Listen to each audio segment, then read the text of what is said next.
ಸಮಾಜ ವಿಜ್ಞಾನ 9ನೇ ತರಗತಿ ಭಾಗ 1 ರಾಜ್ಯಶಾಸ್ತ್ರ ಅಧ್ಯಾಯ 8 ನ್ಯಾಯಾಂಗ. ಅಭ್ಯಾಸ ಪ್ರಶ್ನೆಗಳಿಗೆ ಸರಳ ಮತ್ತು ಸಂಕ್ಷಿಪ್ತ ಉತ್ತರಗಳು. ಖಾಲಿ ಬಿಟ್ಟ ಸ್ಥಳಗಳನ್ನು ಸೂಕ್ತ ಪದಗಳಿಂದ ಭರ್ತಿ ಮಾಡಿರಿ. ಸರ್ವೋಚ್ಚ ನ್ಯಾಯಾಲಯವು ಜನವರಿ 28, 1950ರಂದು ಅಸ್ತಿತ್ವಕ್ಕೆ ಬಂದಿತು.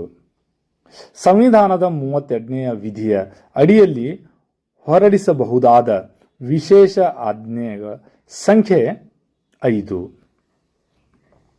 ಮೂರನೇದು, ಅಪರಾಧ ನ್ಯಾಯಾಲಯವು 1 ಏಪ್ರಿಲ್ 1974ರಂದು ಅಸ್ತಿತ್ವಕ್ಕೆ ಬಂದಿತು.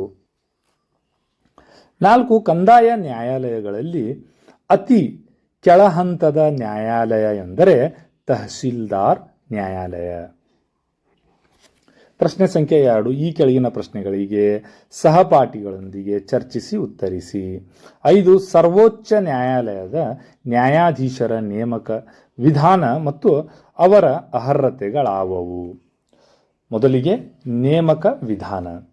ಸರ್ವೋಚ್ಚ ನ್ಯಾಯಾಲಯದ ಮುಖ್ಯ ನ್ಯಾಯಮೂರ್ತಿ ಮತ್ತು ಇತರೆ ನ್ಯಾಯಾಧೀಶರನ್ನು ರಾಷ್ಟ್ರಪತಿಗಳು ನೇಮಿಸುತ್ತಾರೆ. ಮುಖ್ಯ ನ್ಯಾಯಮೂರ್ತಿಯ ನೇಮಕ ಹಿರಿಯ ನ್ಯಾಯಾಧೀಶರ ಶಿಫಾರಸಿನ ಮೇರೆಗೆ ನಡೆಯುತ್ತದೆ. ಇತರೆ ನ್ಯಾಯಾಧೀಶರನ್ನು ಕೊಲಿಜಿಯಂ ಶಿಫಾರಸು ಹಾಗೂ ಕೇಂದ್ರ ಸಚಿವ ಸಂಪುಟದ ಸಲಹೆ ಮೇರೆಗೆ ರಾಷ್ಟ್ರಪತಿಗಳು ನೇಮಿಸುತ್ತಾರೆ. ಅರ್ಹತೆಗಳು. ಭಾರತದ ಪ್ರಜೆಯಾಗಿರಬೇಕು. ಯಾವುದೇ ಉಚ್ಚ ನ್ಯಾಯಾಲಯದಲ್ಲಿ ಕನಿಷ್ಠ 5 ವರ್ಷ ನ್ಯಾಯಾಧೀಶರಾಗಿ ಸೇವೆ ಸಲ್ಲಿಸಿರಬೇಕು ಅಥವಾ 10 ವರ್ಷ ವಕೀಲರಾಗಿ ಸೇವೆ ಸಲ್ಲಿಸಿರಬೇಕು. ರಾಷ್ಟ್ರಪತಿಗಳ ಅಭಿಪ್ರಾಯದಲ್ಲಿ ನ್ಯಾಯತಜ್ಞರಾಗಿರಬೇಕು. ಪ್ರಶ್ನೆ ಸಂಖ್ಯೆ 6, ಉಚ್ಚ ನ್ಯಾಯಾಲಯದ ಅಧಿಕಾರ ಮತ್ತು ಕಾರ್ಯಗಳಾವವು. ಉತ್ತರ, ಮೂಲ ಅಧಿಕಾರದ ವ್ಯಾಪ್ತಿ ಹೊಂದಿದೆ. ಅಧೀನ ನ್ಯಾಯಾಲಯಗಳ ತೀರ್ಪುಗಳ ವಿರುದ್ಧ ಮೇಲ್ಮನವಿಗಳನ್ನು ವಿಚಾರಣೆ ಮಾಡುವುದು. ಅಧೀನ ನ್ಯಾಯಾಲಯಗಳ ಮೇಲ್ವಿಚಾರಣೆ ನಡೆಸುತ್ತದೆ. ಮೂಲಭೂತ ಹಕ್ಕುಗಳನ್ನು ರಕ್ಷಿಸುತ್ತದೆ. ರಿಟ್ಗಳನ್ನು ವಿಶೇಷ ಆಜ್ಞೆಗಳನ್ನು ಹೊರಡಿಸುತ್ತದೆ. ಸಿಬ್ಬಂದಿ ನೇಮಕ ಮತ್ತು ನಿಯಂತ್ರಣ ನಡೆಸುತ್ತದೆ. 7, ನಾಗರಿಕ ನ್ಯಾಯಾಲಯದ ಅಡಿಯಲ್ಲಿ ಇರುವ ಅಧೀನ ನ್ಯಾಯಾಲಯಗಳಾವವು.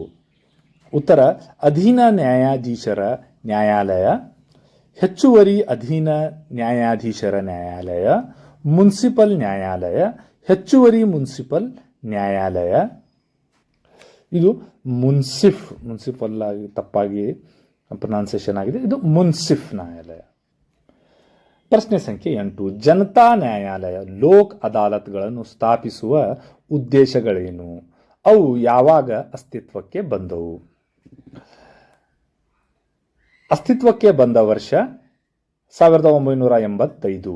ಉದ್ದೇಶಗಳು: ಮೊಕದ್ದಮೆಗಳನ್ನು ಶೀಘ್ರವಾಗಿ ಇತ್ಯರ್ಥಪಡಿಸುವುದು, ಕಡಿಮೆ ವೆಚ್ಚದಲ್ಲಿ ನ್ಯಾಯ ಒದಗಿಸುವುದು, ರಾಜಿ ಸಂಧಾನದ ಮೂಲಕ ವಿವಾದಗಳನ್ನು ಬಗೆಹರಿಸುವುದು, ಇತರೆ ನ್ಯಾಯಾಲಯಗಳ ಮೇಲಿನ ಕಾರ್ಯಭಾರವನ್ನು ಕಡಿಮೆ ಮಾಡುವುದು.